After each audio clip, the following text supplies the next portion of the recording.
मैं मंजीत सिंह चौहान, उत्तर प्रदेश कांग्रेस चुनाव जिला प्रभारी सीतापुर। मैं आप सभी प्यारे देशवासियों को सादर नमस्कार करता हूं। आज मैं बात करूंगा मोदी सरकार के बारे में। मोदी सरकार ये जो है 2014 में सत्ता में आई। सत्ता में आने के तुरंत बाद जो है नोटबंदी कर दी गई। मोदी जी आए और रात में बोले कि जो है मैं 1000 और 500 का नोट जो है रद्दी कर रहा हूं और आप लोग उसमें हमारी मदद करिए और मैं काला धन वापस लाना चाहता हूं। ऐसा बोल के मोदी जी ने 500 और 1000 रुपये के नोट को बैन कर दिया इंडिया में। अब आगे जाके इसमें कहानी क्या बनती है? आगे जाके कहानी ये बनी कि जो हमारा गरीब, हमारी जनता, वो जाके बैंकों में चाहे धूप हो, चाहे पानी गिरे, चाहे कुछ भी हो, वो जाके लाइन में खड़ी है। अपना पैसा जो है बैंक में जमा करने के लिए, खाने पीने के लिए, सामान खरीदने के लिए पैसा लेने गए खड़े हैं बैंक। तो मैं आपसे एक सवाल करना चाहता हूँ कि क्या अभी तक, जब तक नोटबंदी मतलब चली, क्या आपको कभी अडानी, अंबानी या विजय माल्या जैसे लोग या बड़े व्यापार उद्योगपति लोग दिखे? नहीं दिखे।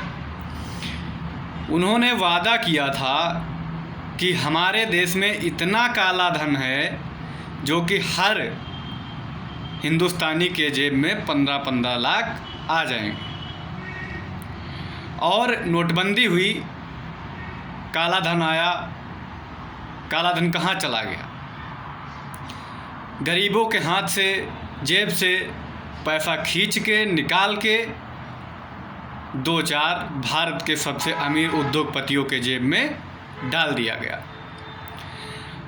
और जनता त्रस्त है, परेशान है, उसको देखने की कोई ज़रूरत ही नहीं समझते हैं। उसके बाद आता है जीएसटी, गब्बर सिंह टैक्स। अब गब्बर सिंह टैक्स मोदी जी कहते हैं भैया देखो, बात यह है, इस टैक्स के जो है इंडिया का जो है इकोनॉमी गिर रहा है, हमको गब्बर सिंह टैक्स लगाना चाहिए। वो आए और गब्बर सिंह टैक्स को लागू कर दिया। अब गब्बर सिंह टैक्स से जो अगर आप जनता में जाकर पूछिए मोदी जी, तब आपको पता चलेगा कि जनता को, हमारे छोटे व्यापारी को, खुदरा दुकानदार को कितनी प्रॉब्लम है। लेकिन ये उनके समझ में नहीं आता है, क्योंकि वो तो अपने सत्ता में चूर हैं। केवल उनके हाथ में सत्ता रहे बस, और किसी चीज़ से उनको मतलब नहीं है। उसके बाद आया कोरोना। जब कोरोना आया, मोदी जी आए, बोले, कह रहे हैं कि हमें भारत की जनता से केवल 21 दिन चाहिए और 21 दिन में हम कोरोना से जंग जीत जाएंगे। 21 दिन की बात छोड़ो, 1 महीने की बात छोड़ो, 2 महीने की बात छोड़ो, 3 महीने की बात छोड़ो, धीरे धीरे 6-7 महीने गुजर गए। लेकिन उसमें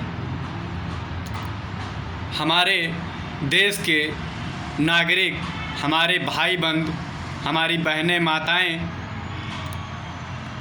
दूसरे प्रदेशों से अपने घर आने के लिए बार बार गुहार लगाती थी कि मोदी जी, जो अगर आप देश के अमीर लोगों के बेटों को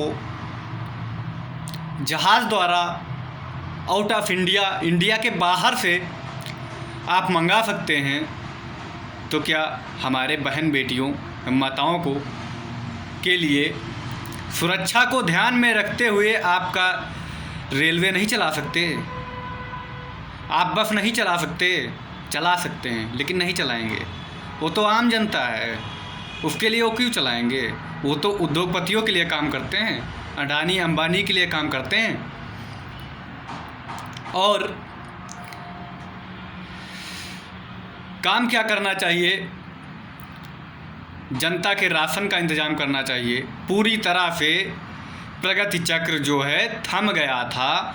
ना हम कोई सामान बाहर ले सकते थे, ना अपना सामान कोई बेच सकते थे। तो किसान के पास पैसा कहाँ से आएगा भाई? पैसा नहीं रह गया आदमी के पास। आदमी जाके सामान कहाँ से खरीदे? सरकार की जिम्मेदारी बनती है कि उसे राशन मुहैया करवाए, फिर ज़रूरत के लिए पैसे दिए जाएं, लेकिन वो कुछ नहीं करते। वो क्या कहते हैं, कोरोना को जो अगर भगाना है तो ताली बजाओ, थाली बजाओ, मोमबत्ती जलाओ, मोबाइल का फ्लैश जलाओ। ये अरे भाई, मैं कहना चाहता हूँ कि ये कोरोना है, वायरस है, ना कि कोई राक्षस जो थाली बजाने से या फिर ताली बजाने से या मोमबत्ती जलाने से या दिया जलाने से या फ्लैश जलाने से भाग जाएगा। इसकी वैक्सीन हम लोग को बनानी पड़ेगी। उस पर तो आप ध्यान दे नहीं रहे हो, क्योंकि उस पर आप ध्यान क्यों दोगे? और इस सब की बात छोड़ो, अब आते हैं अपने देश के इकोनॉमी पे। इकोनॉमी, जो हमारी इकोनॉमी +10 के +10 के रफ्तार से धड़ाधड़ दौड़ रही थी यूपीए के सरकार में, वो आज इकोनॉमी हमारी -24 पहुंच गई। क्यों पहुंच गई है? इसमें भी हमारी जनता की या हमारे भाई बहनों माताओं की गलती नहीं है। ये गलती है मोदी सरकार की। उनकी विफलताएं, उनके द्वारा लॉन्च की गई योजनाएं जो पूरी तरह फ्लॉप रही, चाहे वो मेक इन इंडिया हो, चाहे वो डिजिटल इंडिया हो। आप डिजिटल इंडिया की बात करते हैं, मेक इन इंडिया की बात करते हैं, आप मेक इन इंडिया की बात करते हैं, लेकिन अपने चलने के लिए जो जहाज़ भी मंगवाते हो वो भी विदेश से मंगवाते हो। तो मोदी जी, ऐसे मेक इन इंडिया नहीं बनता है। मेक इन इंडिया बनाने के लिए हमें अपने देश में संस्थाएं खोलनी होंगी, हमें अपने देश को आगे बढ़ाना होगा। अब हमारा देश -24 की जीडीपी के साथ जो अगर प्रगति करेगा भाइयों बहनों, तो आप लोग जान सकते हो, इतने समझदार हो कि मतलब हमारा देश कितना मतलब आगे जा सकता है और क्या हो सकता है। तो मैं अब तो आता हूँ, आखिरी मुद्दा हमारा बचा है। वो मुद्दा क्या है? महिला सुरक्षा। महिला सुरक्षा के मामले में भी हमारी मोदी सरकार, योगी सरकार पूरी तरह जो है फ्लॉप रही। चाहे वो हाथरस कांड हो या फिर अभी बीते 3 दिनों पहले हमारी निकिता सिंह तोमर की दिन दहाड़े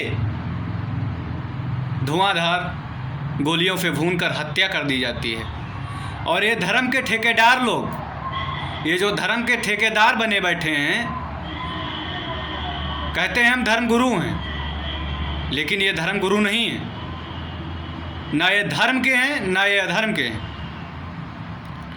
एक ठाकुर की लड़की का दिन दहाड़े गोलियों से भून के हत्या कर दी जाती है। कहते हैं हिंदुओं के रखवाले हैं। ना आप हिंदू के हो, ना आप मुसलमान के हो, आप किसी के नहीं हो। आप केवल हो तो वोट के हो। बात करते हैं सैनिकों की। सैनिकों की बात करते हैं, सैनिकों के शहादत पर वोट तक मांग लेते हैं। इतनी गिरी हुई राजनीति करते हैं, उसके बावजूद जो अगर हमारा एक सैनिक कोई दाल के लिए, सब्जी के लिए शिकायत कर देता है तो उसको देशद्रोही घोषित कर दिया जाता है। देशद्रोही घोषित कर दिया जाता है, उस पर आतंकवाद का इल्ज़ाम लगा दिया जाता है और उसका मुंह बंद करवा दिया जाता है। धिक्कार है मुझे ऐसी सरकार पे और धिक्कार है मुझे ऐसी राजनीति पे। मैं मंजीत सिंह चौहान आज अपने भाइयों बहनों एवं माताओं से आग्रह करता हूं कि जो अगर आप अपने देश को, अपने प्रदेश को, अपने ग्राम पंचायत को, अपने समाज को आगे ले जाना चाहते हो तो भाजपा शासित प्रदेश, भाजपा शासित देश पूरी तरह से जंगल राज में तब्दील हो चुका है। वक्त है बदलाव का और हमें बदलाव के साथ ही एक नए भारत की, एक नए उत्तर प्रदेश की, एक नए गांव की, एक नए समाज की जो है कल्पना की जा सकती है। अब आप उत्तर प्रदेश की बात करिए। उत्तर प्रदेश में आप ऐसा कोई राजनीतिक दल नहीं बचा है जिसको नहीं देख चुके। चाहे सूबे की सबसे बड़ी पार्टी विपक्ष समाजवादी पार्टी ले लो, चाहे बसपा ले लो, चाहे भाजपा ले लो, आखिरी उम्मीद, आखिरी किरण जो अगर कोई बचती है तो हमारी अखिल भारतीय कांग्रेस पार्टी। और हम आपसे हाथ जोड़ के विनती करते हैं कि एक बार, केवल एक बार हमें मौका दीजिए और हम आपको एक सशक्त भारत, सशक्त प्रदेश के रूप में व्यक्त करके दिखाएंगे। योगी जी आज जाके बिहार में चुनाव प्रचार कर रहे हैं, लेकिन ये नहीं देख रहे हैं कि हमारे प्रदेश को, उत्तर प्रदेश को पूरा जंगल राज में तब्दील करके वो जा रहे हैं जनादेश को अपनी तरफ खींचने के लिए। तो मैं उनसे कहना चाहता हूँ कि योगी जी आप जहाँ भी जाएंगे, जहाँ भी जाएंगे आपके विपरीत जनादेश जाएगा। क्यों जाएगा? क्योंकि आप ना तो महिला सुरक्षा के बारे में बात करने के लायक हो, ना बेरोजगारी भगाने के बारे में बात करने के लायक हो। आप किस मुद्दे पे वोट मांगोगे? केवल और केवल भाजपा जो अगर राजनीति करती है तो हिंदू मुसलमान करके। क्या हम हिंदू नहीं हैं? हिंदू हैं, लेकिन हमारा एक नारा है, हिंदू मुस्लिम सिख ईसाई आपस में सब भाई भाई। हम लोग भाईचारे की राजनीति करते हैं। हमेशा जो है भारत को, अपने प्रदेश को, अपने देश को आगे ले जाने की बात करते हैं। बड़ी बड़ी बातों से देश नहीं चलता है। मोदी जी बिहार में जाते हैं, बोलते हैं 50 करोड़ दे दूं, 60 करोड़ दे दूं। 60 करोड़ 50 करोड़ बोलते हैं चलो 125 करोड़ दे दिया। तो मैं बिहार वासियों, अपने भाई बहनों से पूछना चाहता हूँ कि आपको 125 करोड़ का पैकेज मिल गया? नहीं मिला ना, नहीं मिलेगा, क्योंकि ये लोग केवल बोलते हैं, कुछ नहीं करते। हम लोगों ने, हमारे नेता माननीय श्री राहुल गांधी जी ने जो वादा किया है कि आप लोगों को 10 लाख नौकरियां दी जाएंगी, तो हम लोग हवा में नहीं बोलते हैं, ना हमारे नेताजी हवा में बोलते हैं। मैं आप लोगों को बता देना चाहता हूँ, आपके बिहार में ही 4.5 लाख नौकरियां खाली पड़ी, 4.5 लाख नौकरियां खाली पड़ी, जिन पे कोई भर्ती नहीं हुई। और योगी जी बात करते हैं हम रोज़गार देंगे, मोदी जी बात करते हैं हम रोज़गार देंगे, लेकिन हम रोज़गार नहीं देंगे, हम आपको सरकारी नौकरी देंगे, वो भी 10 लाख युवाओं को। पहले कैबिनेट बैठक में महागठबंधन के मुख्यमंत्री का जो हस्ताक्षर होगा वो 10 लाख नौकरियों पर होगा। तो मैं भारत की जनता से, बिहार की जनता से, उत्तर प्रदेश की जनता से आखिर में यही अपील करना चाहता हूँ कि हमारी कांग्रेस पार्टी हर जगह पे आपके साथ, आपके समक्ष, चाहे वो 3 काले कानून बिल हों, किसान बिल, उसके समक्ष आपने देखा हम लोगों ने सड़क पे उतर के हर प्रदेश, हर प्रांत हर तहसील, हर ब्लॉक में जाके गलियों गलियों संघर्ष किया। कांग्रेस शासित प्रदेश में अपने मुताबिक हम लोगों ने जो है बिल पास करवाया, लेकिन ये ना किसान के बारे में सोचते हैं, ना नौजवान के बारे में सोचते हैं। ये सरकार किसान विरोधी सरकार, छात्र विरोधी सरकार, नौजवान विरोधी सरकार, ये सरकार जो है आज हालात ये हैं 80 से लगा के 100 रुपये किलो तक प्याज बिक रहा है, 40 रुपये किलो से लगा के 60 रुपये किलो तक आलू बिक रहा है, और हमारा धान 900 रुपये प्रति क्विंटल बिक रहा है। जो अगर हमें 1 क्विंटल अपने बहन की शादी में, अपने बेटी की शादी में 1 क्विंटल आलू लेना पड़ता है 4,000 रुपये का बैठता जाके, लेकिन वही 4,000 रुपये इकट्ठा करने के लिए हमें 4.5 क्विंटल जो है धान बेचना पड़ता है। और हमारे देश में, हमारे प्रदेश में, हमारे पंचायत में, हमारे ब्लॉक में कुछ ऐसे भी लोग हैं जिनके पास केवल 1 और 2 बीघे ज़मीन है। तो मोदी जी, मैं आपसे कहना चाहता हूँ कि जिनके पास केवल 1 बीघे 2 बीघे ज़मीन है, उनके पास आप सोच सकते हैं 1 बीघे में कितना हो जाता होगा धान, मैक्सिमम 6 कुंटल से लगा के 7 कुंटल तक। लेकिन जब अगर वो अपने बेटी की शादी करने जाएंगे तो ऐसा तो है नहीं कि मतलब उनको केवल आलू ही लाना है, बाकी और भी चीज़ें लानी है। तो ये मैं आपको बता देना चाहता हूँ, आपके जो कानून आए, जनता इसके खिलाफ़ है, किसान इसके खिलाफ़ है। आप जो है ये काले कानून हम लोगों पे ज़बरदस्ती थोप नहीं सकते हो। इसी के साथ मैं अपने बाड़ी को विराम देता हूँ। जय हिंद, जय भारत, भारत माता की जय।